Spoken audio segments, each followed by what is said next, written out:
proud. Speaker, I wanted to congratulate all those who had contributed to the historic and clear decision of the Scottish people to stay part of the United Kingdom.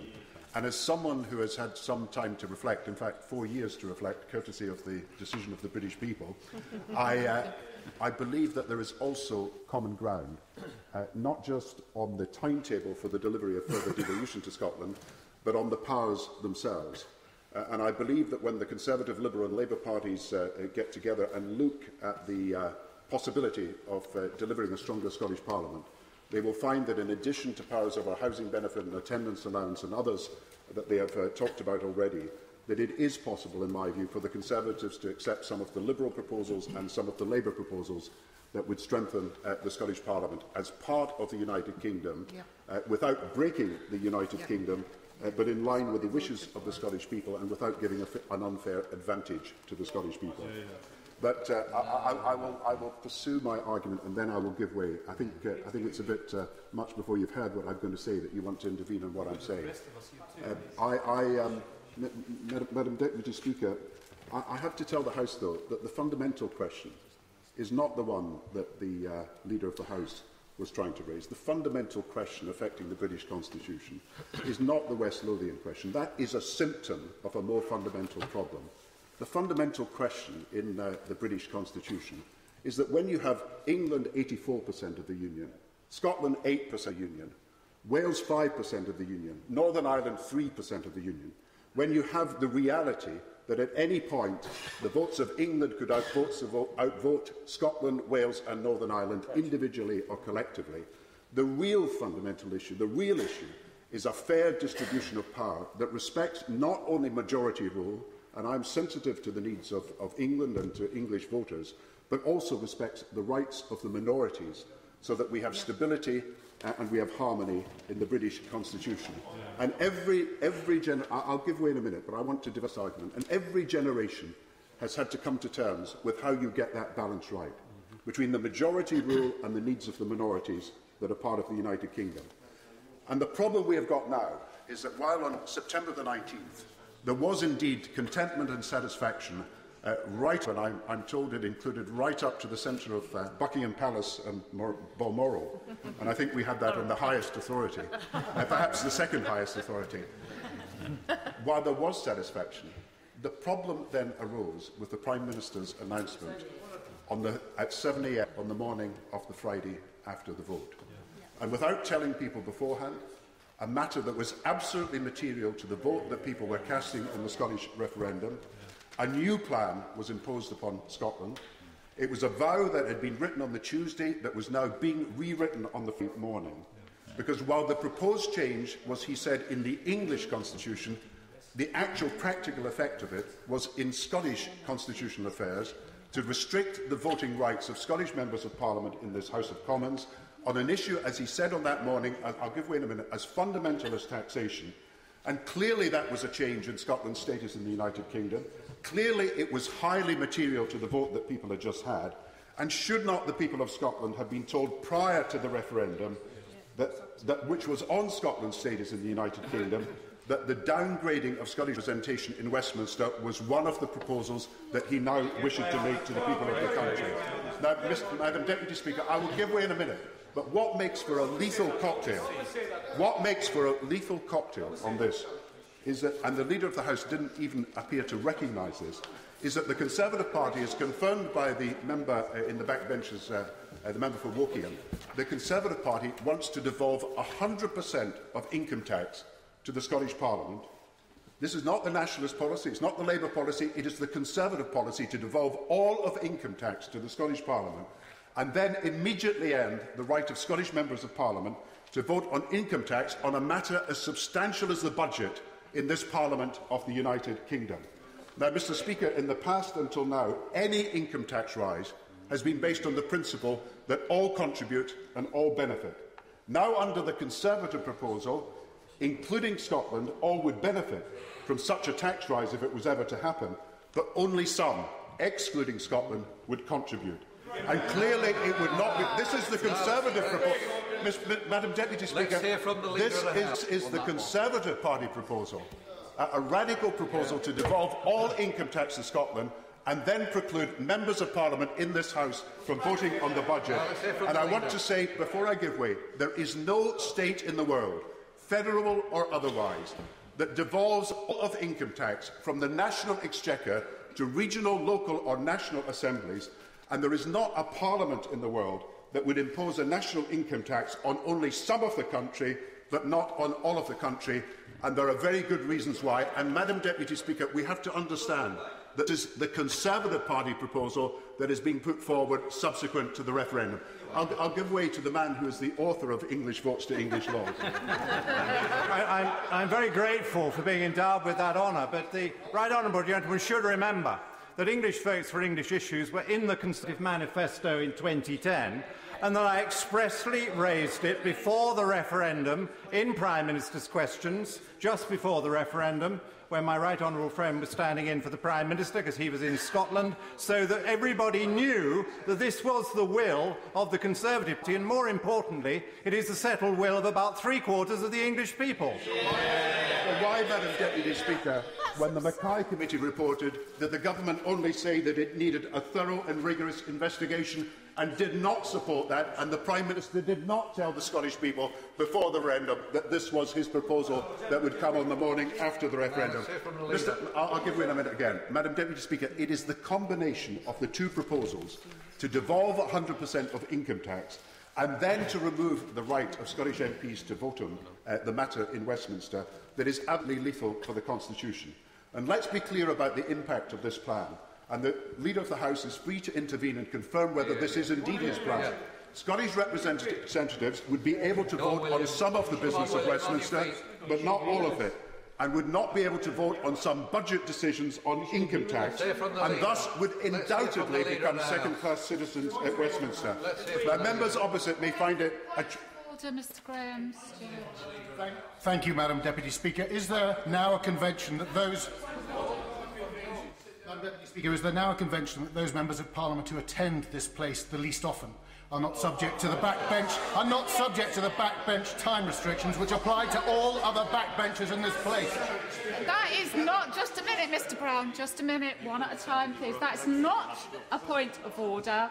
And the honourable gentleman has been in this House long enough to know about the convention of this House, which I will be happy to tell him if he'd like to approach the chair rather than waste time with the House. Gordon Brown.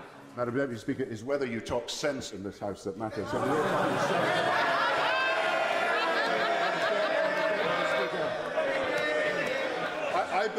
I believe, and I'm happy if the Leader of the House will confirm this, there is a basic truth that this restriction on one group of MPs from voting on central issues like budget tax decision ignores that you cannot have one United Kingdom if you have two separate classes of members of Parliament.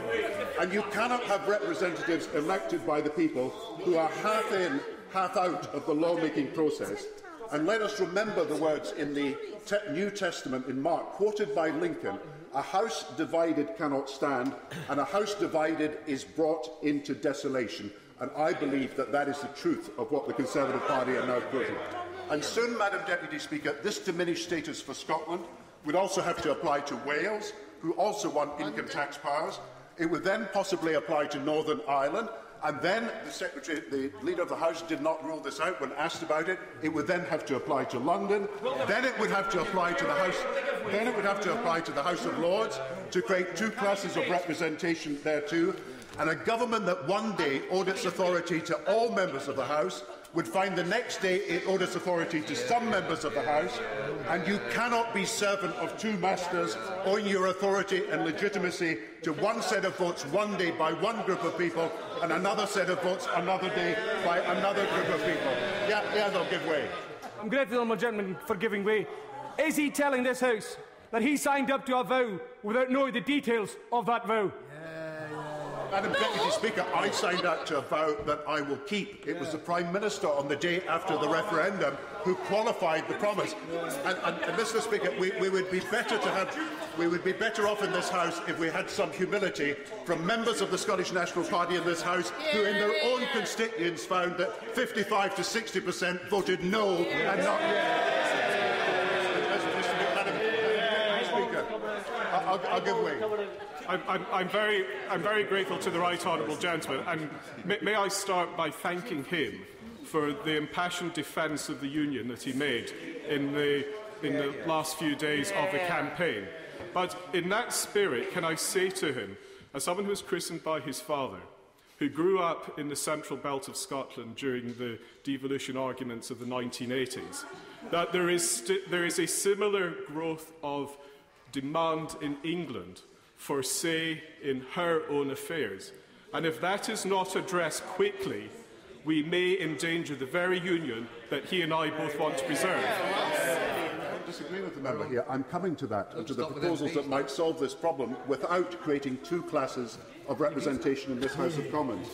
Because the answer, it has to be that when one part of the union is 84% and the others are 8%, 5% and 3% respectively, you cannot secure the status of each nation through a blanket uniformity of provision. And indeed, the rules needed to protect the minority, and I would hope that the Leader of the House, who used to be Secretary of Wales, understood this, the rules needed to protect the minority are bound to be different from the rules to protect a majority who can always outvote the minority in this House.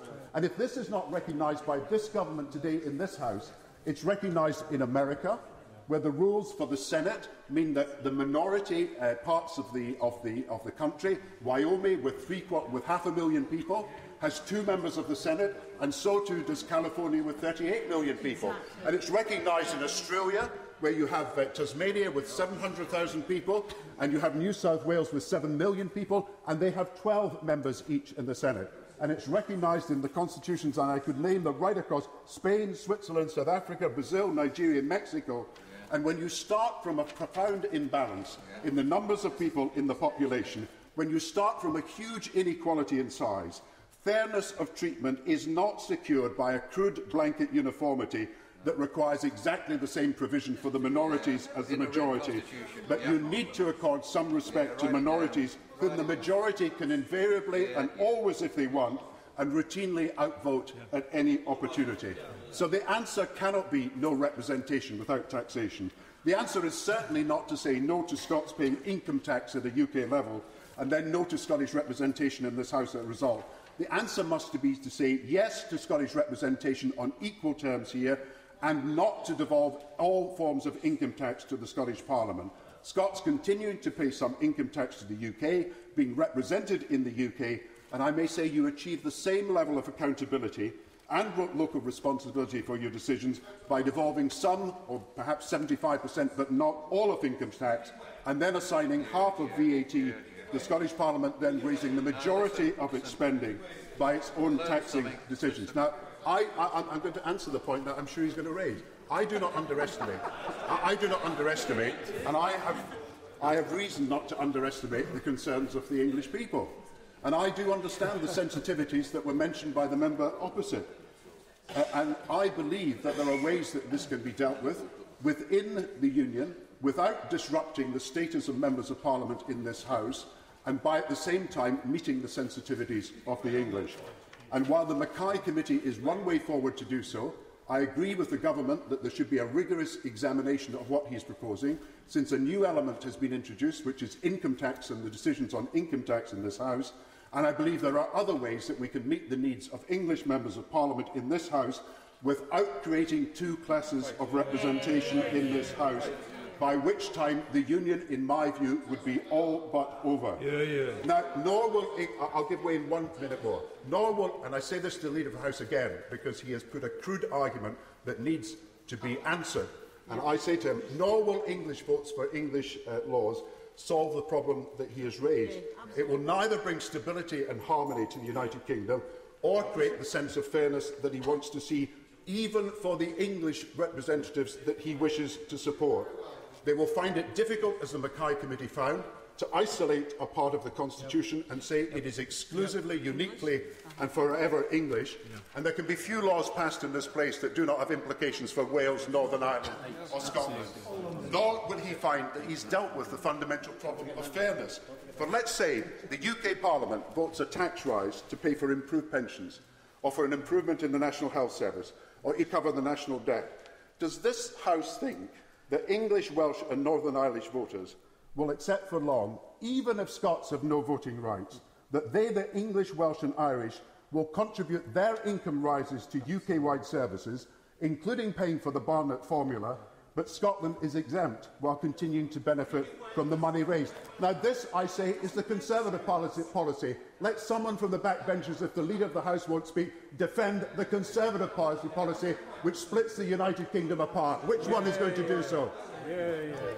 But won't he agree with me that my constituents in Letchworth want to know why it is that he should be able to vote in this place about education in Letchworth when I have absolutely no say on these matters in his constituency in Catholic? And it's not right. And when I haven't finished my intervention. When he was Prime Minister, he consistently ignored this issue. He ignored the voice of England, and it has to be addressed. And it's time he came forward with a positive proposal. Mr. Brown, order. Could I just remind you, Mr. Brown, that I said the same to Mr. Moore, that the time limit will apply after you conclude your speech, and I would be grateful if you would draw your remarks to a conclusion now, please. The honourable member has not been listening to what I've been saying. I have been talking about how you've got to balance the need and the recognition of majority rule with sensitivity towards the minorities. And what he is saying would apply to the United States of America, to Australia, to all the countries I've mentioned, where he would deprive the minorities of the power to influence the decisions at Westminster or in their parliament. A minute's consideration of the proposition that has come from the Conservative Party, which the Leader of the House has refused to come up and answer, is that the only sensible way forward is to devolve some but not all of income tax and not to exclude Scots or any other representatives of minority nations in this United Kingdom from voting at Westminster on issues like taxation. Now, Madam Deputy Speaker, I gave way once to the Scottish National Party, and that, I may say so, is quite enough. It has long been said, and I'm going to finish here, it's long been said that the British Constitution does not work in theory, but it works in practice. Make the change proposed by the Conservative Party to devolve income tax to the Scottish Parliament in full, and then to deprive Scottish MPs of voting on the budget, and the Constitution will not work in practice either. Nations can collapse by accident. Even when a majority wants them to survive, unions can disintegrate because of the mistakes are made. I am more encouraged than members opposite by the reaction of people in England and in the rest of the United Kingdom to the Scottish referendum than ministers are themselves.